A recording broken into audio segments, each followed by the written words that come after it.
اگر میں اس کی بادشاہی کا فرزند بن گیا ہوں، اگر میں اس کی نجات کا مزہ چکھ چکا ہوں، اور پھر میں یہ سوچوں کہ یہ پیغام صرف میرے لیے تھا، میں اس کو اپنے ہی اندر رکھوں گا، کیا ضرورت ہے اس کو کسی سے بانٹنے کی؟ تو خداوند یسوع مسیح ایک اور تمثیل ہمیں سنا رہے ہیں کہ چراغ جلا کر اس کو پلنگ کے نیچے یا ٹوکری کے نیچے نہیں رکھا جاتا۔ چراغ اسی لیے جلایا جاتا ہے کہ روشنی ہو جائے، اور جب تک چراغ کو ایسی جگہ پر چراغ دان پر نہیں رکھا جائے گا جہاں سے اس کی روشنی دور تک پھیل سکے، چراغ جلانے کا ہمیں کوئی فائدہ نہیں ہوگا۔ اگر میں ٹارچ آن کر کے اپنی جیب میں رکھ لوں اور پھر راستے پر ٹھوکریں کھاتا پھروں تو اس میں قصور میرا ہے۔ خداوند یسوع مسیح یہ بتانے کی کوشش کر رہے ہیں کہ جب ہمارے اندر الومنیشن آ گئی، جب ہمارے اندر تنویر آ گئی، وہ نور آ گیا، تو اس نور کو ہم صرف اور صرف اپنی ذات تک محدود نہیں رکھ سکتے۔ It has to flow out, it has to go to the other people. دوسری زندگیوں کو اس سے منور ہونے کی ضرورت ہے، اور یہ صرف پادری صاحبان کا یا ایلڈران کا یا مشنریز کا کام نہیں ہے، وہ ہر ایک شخص جو اپنے آپ کو خدا کی بادشاہی کا باشندہ کہتا ہے، یہ اس کا فرض ہے۔ خداوند یسوع مسیح نے کہا کوئی شخص چراغ جلا کر برتن سے نہیں چھپاتا، نہ پلنگ کے نیچے رکھتا ہے، بلکہ چراغ دان پر رکھتا ہے تاکہ اندر آنے والوں کو روشنی دکھائی دے۔ سینٹ فرانسس آف اسیسی نے کہا تھا، preach, use words only when needed, only when necessary۔ منادی کریں لیکن الفاظ کا استعمال صرف وہاں کریں جہاں ضرورت ہو۔ انجیل ہماری زندگیوں سے نظر آنی چاہیے، وہ خوشخبری کا پیغام ہماری زندگیوں سے نظر آنا چاہیے۔ کبھی کبھار الفاظ بھی استعمال کر لینے چاہیے۔ یسوع نے کہا جب ایک چراغ جل گیا، جب روشنی ہو گئی، تو ضرور ہے کہ ارد گرد بھی وہ روشنی پھیلے۔ اس لیے اس چراغ کو، اس خدا کے کلام کو اپنے اندر ڈھک کر نہ رکھیے گا، کیونکہ کوئی چیز چھپی نہیں جو ظاہر نہ ہو جائے گی، اور نہ کوئی ایسی پوشیدہ بات ہے جو معلوم نہ ہوگی اور ظہور میں نہ آئے گی۔ انجیل کو تو پھیلنا ہے، وہ تو پھیلے گی، اور وہ زندگیوں کو منور بھی کرتی رہے گی۔ وہ سب کچھ عیاں ہو جائے گا جس کو عیاں ہونا ہے، کوئی چیز پوشیدہ نہیں رہے گی۔ ہم نے یہ دیکھنا ہے کہ کیا ہم اس میں اپنا حصہ ڈال رہے ہیں یا نہیں۔ پس خبردار رہو کہ تم کس طرح سنتے ہو، کیونکہ جس کے پاس ہے اسے دیا جائے گا، اور جس کے پاس نہیں ہے اس سے وہ بھی لے لیا جائے گا جو اپنا سمجھتا ہے۔ خداوند میں ہماری ترقی، ہماری گروتھ خدا کے کلام کے لیے ہماری بھوک پر منحصر ہے۔ ہم کتنی بھوک رکھتے ہیں خدا کے کلام کے لیے؟ مبارک ہیں وہ جو راست بازی کے بھوکے اور پیاسے ہیں، کیونکہ وہ آسودہ ہوں گے۔ ہمارے اندر کتنی تڑپ ہے خدا کے کلام کو سیکھنے کی۔ بچوں کی طرح روحانی دودھ کے مشتاق رہو۔ ایک بچہ جس طرح جب اس کو دودھ وقت پہ نہ ملے تو وہ پورے گھر کو سر پر اٹھا لیتا ہے، اسی طرح پطرس رسول کہتے ہیں کہ اگر تمہیں بھی روحانی خوراک نہیں مل رہی تو شور مچاؤ، مشتاق رہو اس کے۔ ہمارے اندر جتنی بھوک ہوگی ہم اتنے ہی آسودہ کیے جائیں گے اور اتنی ہی ترقی کریں گے۔ اگر ہم خدا کے کلام کو کبھی کبھار جنک فوڈ کی طرح استعمال کرتے ہیں تو پھر یاد رکھیے گا کہ ہماری ترقی نہیں ہونے والی، روحانی ترقی نہیں ہونے والی۔ اور اگر ہم نے اس انجیل کے پیغام کو ڈھک دیا اپنے اندر تو وہ آہستہ آہستہ ضائع ہو جائے گا۔ وہ ایلومینیشن، وہ تنویر جو ہم نے حاصل کی تھی وہ بھی ہمارے ہاتھ سے چلی جائے گی۔ لیکن اگر ہم اس کلام کو دیانتداری کے ساتھ دوسروں تک پہنچاتے رہیں گے تو پھر ہم خود بھی روحانی طور پر ترقی کرتے رہیں گے، ہماری اپنی ایلومینیشن، ہماری اپنی تنویر بھی بڑھتی رہے گی۔ یہ سوچ کر بیٹھ جانا کہ جی میں تو بڑے عرصے سے خدا کا کلام لوگوں تک پہنچانے کی کوشش کر رہا ہوں، آج تک ایک زندگی بھی ٹھس سے مس نہیں ہوئی، اب میں نے چھوڑ دیا ہے۔ خداوند یسوع مسیح اسی قسم کے رویے کی تردید کر رہے ہیں۔ ہمیں بے ہمت نہیں ہونا، بے حوصلہ نہیں ہونا، بلکہ جو چراغ اندر جل گیا ہے اس کو ہم نے دنیا کے سامنے لے کر آنا ہے، اس کی روشنی کو پھیلانا ہے تاکہ اپنی روشنی بھی کہیں ماند نہ پڑ جائے۔ تو یہ بات جو اس تمثیل سے شروع ہوئی تھی یہاں آ کر اختتام پذیر ہوئی ہے۔ آئیے دیکھیں کہ لوکا آگے ہمیں کیا بتا رہے ہیں۔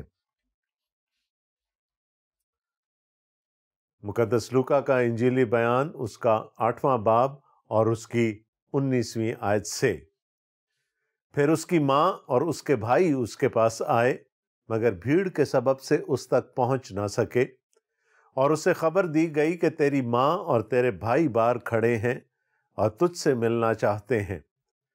اس نے جواب میں ان سے کہا کہ میری ماں اور میرے بھائی تو یہ ہیں جو خدا کا کلام سنتے اور اس پر عمل کرتے ہیں۔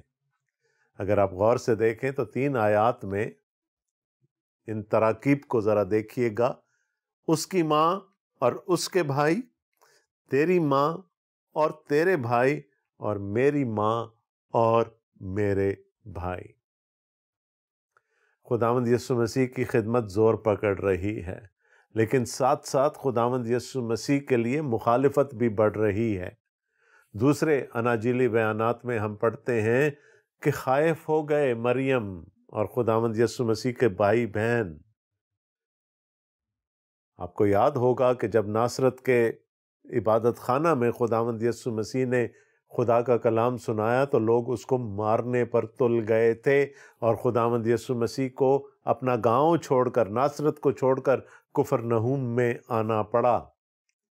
مریم نے یہ بھی دیکھا ہوگا، اس کے بھائی اور اس کی بہنوں نے یہ سب کچھ دیکھا ہوگا، اور اب ان تک یہ خبر پہنچ رہی ہے کہ اس کی خدمت تو زور پکڑ رہی ہے، لیکن اس کے ساتھ ساتھ اس کی مخالفت بھی بڑھ رہی ہے، اور اب تو وہ وقت آنے والا ہے کہ لوگ اس کو قتل کرنے کی تدبیریں سوچ رہے ہیں۔ تو ماں اور بھائی خداوند یسوع مسیح کو لینے کے لیے آ گئے کہ چھوڑ، یہ راستہ تباہی کی طرف، یہ راستہ موت کی طرف جاتا ہے، چھوڑ دے اس راستے کو۔ ٹاک آف ڈسکریجمنٹ، میں نے آپ کو کہا تھا نا کہ جب ہم خدا کا کلام لے کر نکلیں گے تو ڈسکریجمنٹ ہوگی، ہم شاید حوصلہ ہار جائیں، بے ہمت ہو جائیں۔ یسوع بھی تو یہی کچھ کر رہا تھا، اور اس کا حوصلہ توڑنے کے لیے اس کی اپنی ماں اور اس کے اپنے بھائی آ گئے۔ چل ہمارے ساتھ واپس چل، تیری زندگی کو خطرہ ہے، تیری زندگی سے قیمتی اور کوئی چیز نہیں ہے۔ لکھا ہے کہ اس کی ماں اور اس کے بھائی اس کے پاس آئے مگر بھیڑ کے سبب سے اس تک پہنچ نہ سکے، اور یسوع کو یہ خبر دی گئی کہ تیری ماں اور تیرے بھائی باہر کھڑے ہیں اور تجھ سے ملنا چاہتے ہیں۔ یہ کون لوگ ہیں؟ یہ وہ ہیں جن سے خداوند یسوع مسیح کا جسمانی رشتہ ہے۔ جس کوکھ میں 9 مہینے خداوند یسوع مسیح نے پرورش پائی، اور پھر جس گود میں وہ کھیلا اور پلا بڑھا، اور جس ماں کے ساتھ 30 سال تک وہ رہا، وہ ماں آئی ہے لینے۔ اس کے بھائی جن کے ساتھ بچپن میں وہ کھیلا ہوگا، لڑا بھی ہوگا، وہ آئے ہیں اس کو لینے۔ یہ جسمانی رشتہ دار ہیں، یہ فزیکل ریلیشن شپس ہیں۔ لیکن خداوند یسوع مسیح یہاں کیا کہنے کی کوشش کر رہے ہیں؟ اس نے جواب میں ان سے کہا کہ میری ماں اور میرے بھائی تو یہ ہیں جو خدا کا کلام سنتے اور اس پر عمل کرتے ہیں۔ یسوع نے کہا فزیکل ریلیشن شپس سے زیادہ میرے لیے میرے اسپرچول ریلیشن شپس اہم ہیں۔ جسمانی رشتوں سے زیادہ اہم میرے لیے یہ روحانی رشتے ہیں۔ وہ لوگ ہیں جو میرے پاس کھچے چلے آتے ہیں، وہ لوگ ہیں جو مجھ سے کلام سنتے ہیں، اور یہ وہ لوگ ہیں جو اس کلام پر عمل کرتے ہیں۔ یعنی یہ وہ لوگ ہیں جنہوں نے کلام کو سنا اور قبول کیا۔ یہ وہ اچھی زمین والے لوگ ہیں، زرخیز زمین والے لوگ ہیں۔ خداوند یسوع مسیح نے کہا یہی میرے رشتہ دار ہیں، یہی میری ماں ہے، اور یہی میرے بھائی بہن ہیں۔ تو خداوند یسوع مسیح کے لیے ان کے جسمانی رشتوں سے زیادہ اہم وہ لوگ تھے جو ان سے کلام سننے کے لیے آتے تھے۔ دیکھیں تھیم کیسی خوبصورتی سے آگے چل رہی ہے۔ کلام سنانا ہے۔ بہت سارے لوگ ہوں گے جو اس کو قبول نہیں کریں گے، لیکن جو قبول کر لیں گے وہ پھر ہمارے روحانی بھائی بہن بن جائیں گے، وہ ہمارے قرابتی بن جائیں گے، ہم ایک ایمان کے رشتے میں ان کے ساتھ بن جائیں گے۔ اور خداوند یسوع مسیح نے کہا میرے لیے یہ روحانی رشتے ان جسمانی رشتوں سے زیادہ پیارے ہیں جن میں بندھا ہوا ہوں۔ All is not that discouraging۔ لوگ سنیں گے، لوگ آپ کے قریب آئیں گے، لوگ آپ کے روحانی رشتہ دار بن جائیں گے۔ آئیے دیکھتے ہیں کہ لوکا ہمیں مزید کیا بتاتے ہیں۔ 8واں باب اس کی 22ویں آیت سے، پھر ایک دن ایسا ہوا کہ وہ اور اس کے شاگرد کشتی میں سوار ہوئے، اور اس نے ان سے کہا کہ آؤ جھیل کے پار چلیں۔ بس وہ روانہ ہوئے، مگر جب کشتی چلی جاتی تھی تو وہ سو گیا، اور جھیل پر بڑی آندھی آئی اور کشتی پانی سے بھری جاتی تھی اور وہ خطرہ میں تھے۔ انہوں نے پاس آ کر اسے جگایا اور کہا کہ صاحب صاحب ہم ہلاک ہوئے جاتے ہیں۔ اس نے اٹھ کر ہوا کو اور پانی کے زور شور کو جھڑکا، اور دونوں تھم گئے اور امن ہو گیا۔ اس نے ان سے کہا تمہارا ایمان کہاں گیا؟ وہ ڈر گئے اور تعجب کر کے آپس میں کہنے لگے یہ کون ہے؟ یہ تو ہوا اور پانی کو حکم دیتا ہے اور وہ اس کی مانتے ہیں۔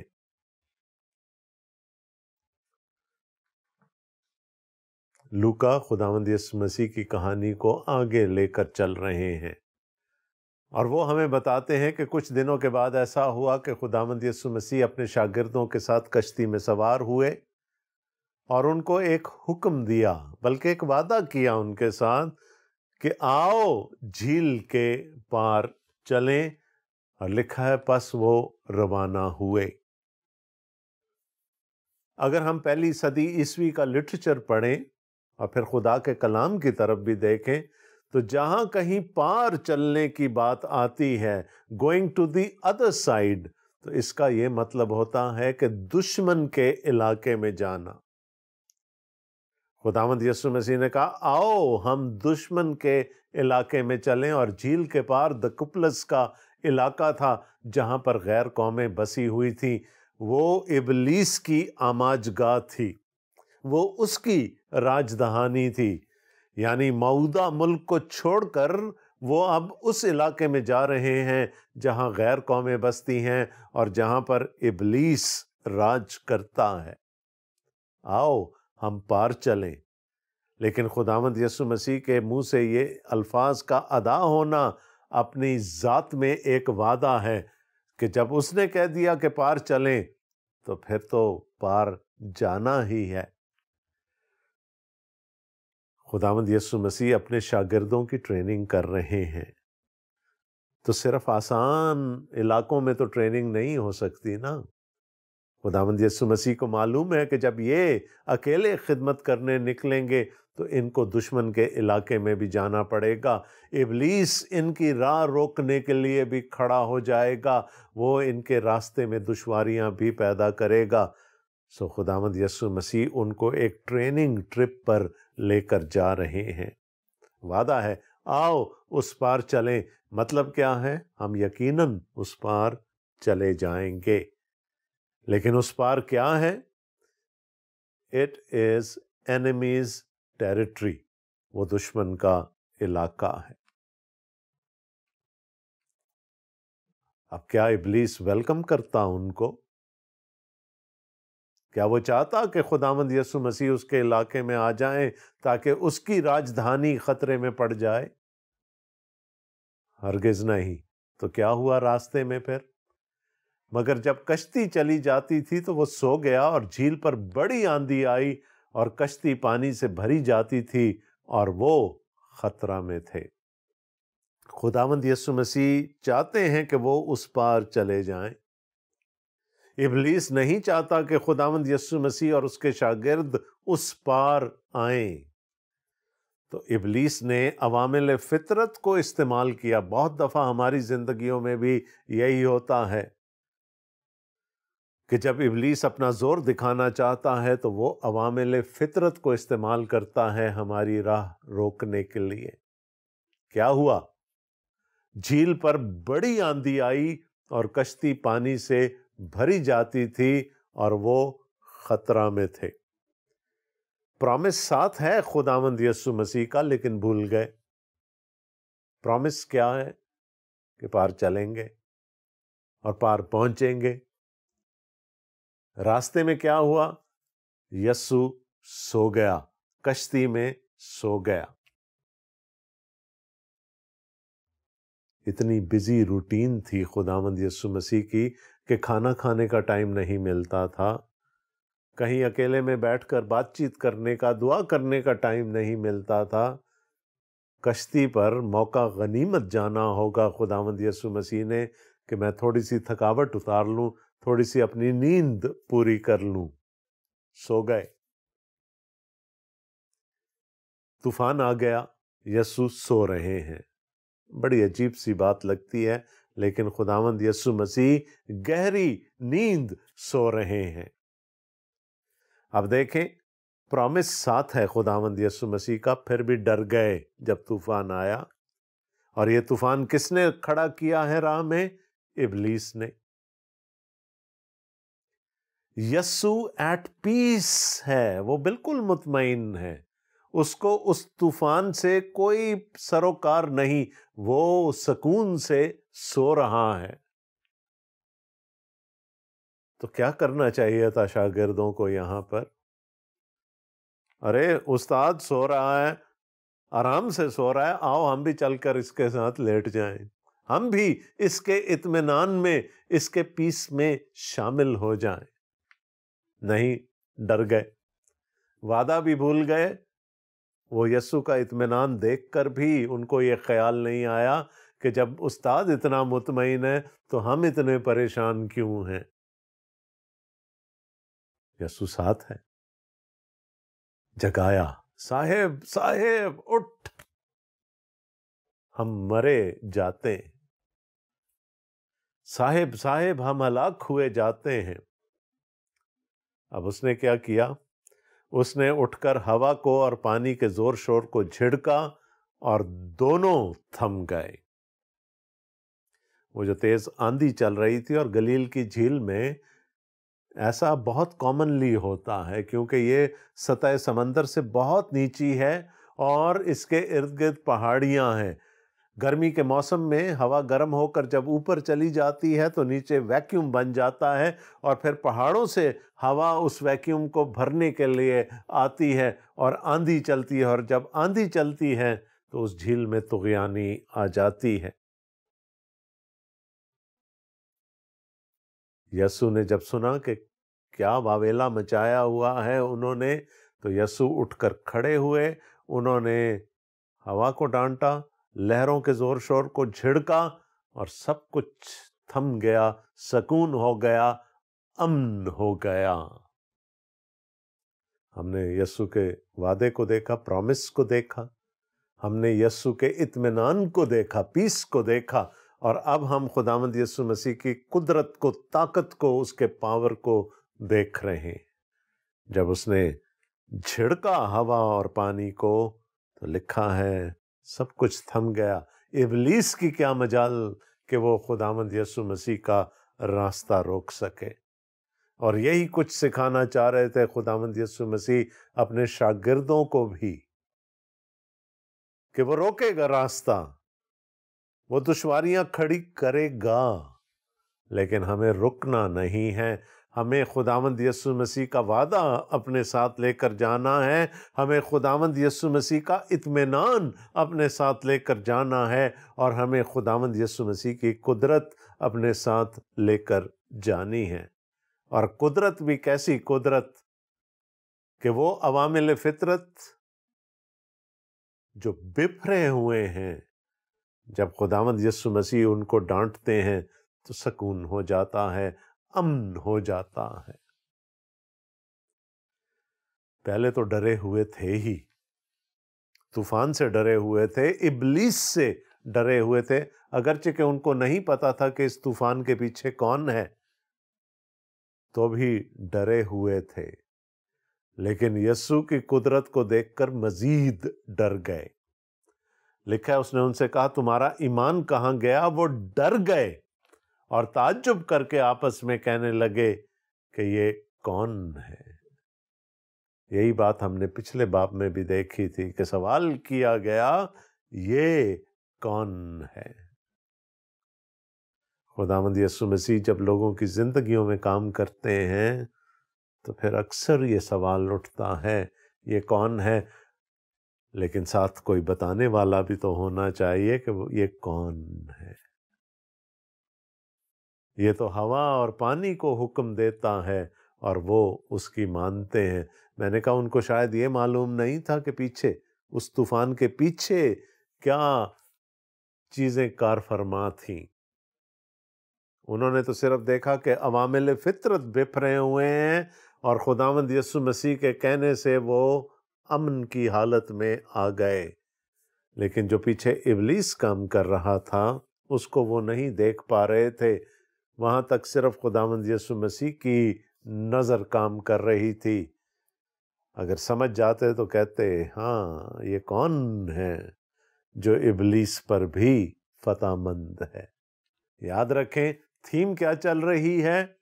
بیج بکھیرنا ہے، انجیل کا پیغام لوگوں تک لے کر جانا ہے، خدا کی بادشاہی کی خوشخبری لوگوں تک لے کر جانی ہے، یسوع کو اس دنیا سے متعارف کروانا ہے۔